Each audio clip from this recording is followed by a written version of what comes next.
I wake up and play games. I go to sleep thinking about games. Then I wake up the next game or the next day. Ready to talk about games on a podcast. See, that's how lost I am. I said I wake up the next game. Days are game. It's a game to me. It's just one big game. It's another game day. Welcome to Imt Afk. I'm Allorim, and I'm here with my boy Gate, and we're gonna talk about whatever we want, but not really, because I'm reading directly off the script right now as we speak. Let's go. Who is the greatest LCS player in our own position of all time? And it cannot be ourselves. Well, then it's a hard question, don't you think? I have to think about this. I'm trying to think of the NA top laners who like really. I feel like the question also means they have to like stand the test of time, right? Yeah, because I feel like Licorice is definitely like he's probably the best native top laner, but he hasn't been around since the beginning. So I'm trying to think of someone who has been there since the start as well as kept up. Hanser was there pretty early, which might be NA top laners are not in abundance actually. Yeah, that's from true. the very start there was Dyrus, right? He was near the top of NA top laners. Voyboy was played top. Oh, right. Yeah. But they're all I wouldn't call them the greatest of all time though, but they were good for their time. Yeah. I guess it would have to be Hanser or Licorice. Licorice would definitely be the one if it was a couple years down the line and he's still playing at the top of his game. Yeah. I don't think Hanser's at the top of his game because, well, I don't want to say that because team performance like isn't always indicative of like the individual, right? Yeah. So I still do think playing well. Yeah, Hanser's a good player, but I guess it would be him. I can't think of anyone else unless I pick someone from Old Guard. For support, I think it's only Afro that's been playing a long time that people have like a rep. Yeah, I'm just trying to think of supports too. Like, how long has Biofrost been playing for? I remember playing with. I mean, he used to play. Not in as long as Afro, right? Like, I mean, he was playing in the amateur scene, way back. Remember before Afro, like it was just all Rush Hour memes, or not Afro, before Biofrost, right? Yeah, you're right. So I guess feel so. like No, that's most true. people know Every him. thread had that Rush Hour GIF with Yeah. every single one. So I guess that's so when I say like best support in NA all time, people probably think Afro. All right, let's hear it. Well, I might have to mess with my mic for this to see if you can hear it.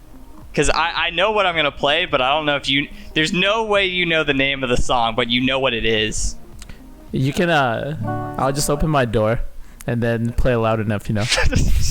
Wait, hold on. I have an idea.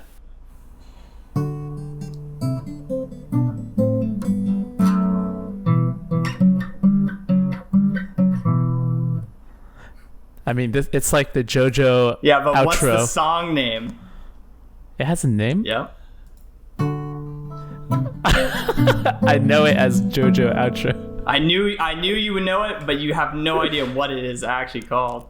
I can't look it up, right? That's cheating. So you have no idea, right? But I know what it is. It's fine. Does it count? Come on, you got it. Song title. Oh no. Well, I don't know. That's the name I have for it. Roundabout by Yes. Really? Yeah. Oh, it's like its own song. Yeah. No, it's an 8-minute song. What? I didn't know. Yeah, man. Okay, wow. Do you hold any controversial thoughts, Austin? No, I'm a law-abiding citizen. I don't think outside of the box. No controversial thoughts? No, I mean, not that I can think of. I can talk about the movie I watched again. Okay.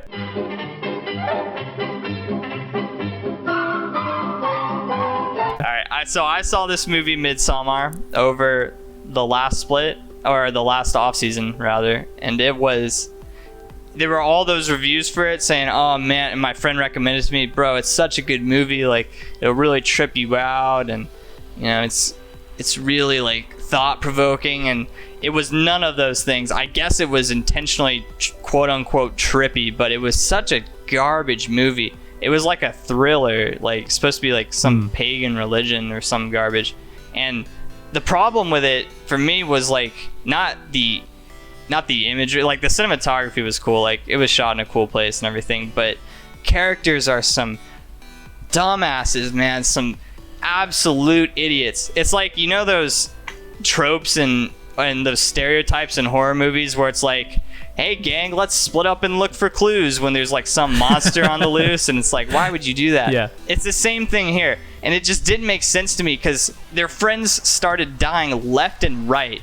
Like they disappear one night, and the other characters that were still alive, like, nah man, it's cool, like they probably just went to go have fun somewhere else. And so they just kept getting weeded out. There were like 7 people dead by the end of the film, and it just didn't make sense to me. Garbage movie. Anyone who says that movie is wrong.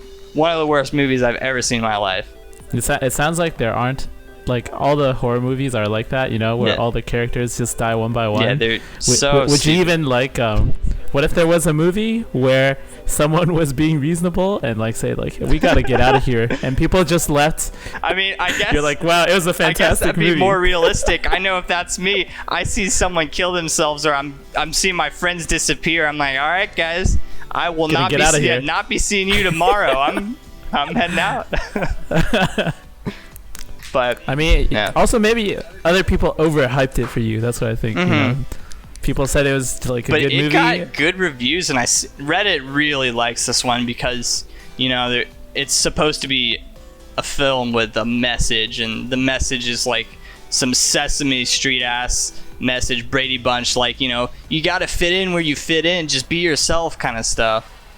And so, and I know some people might be upset with me saying that, but I feel like the message of Midsommar was equivalent to watching Sesame Street episode and telling you the same thing, except instead of violent acts and drug abuse, it's Grover or Big Bird telling me that I should be myself and that I should, you know, live the way I want.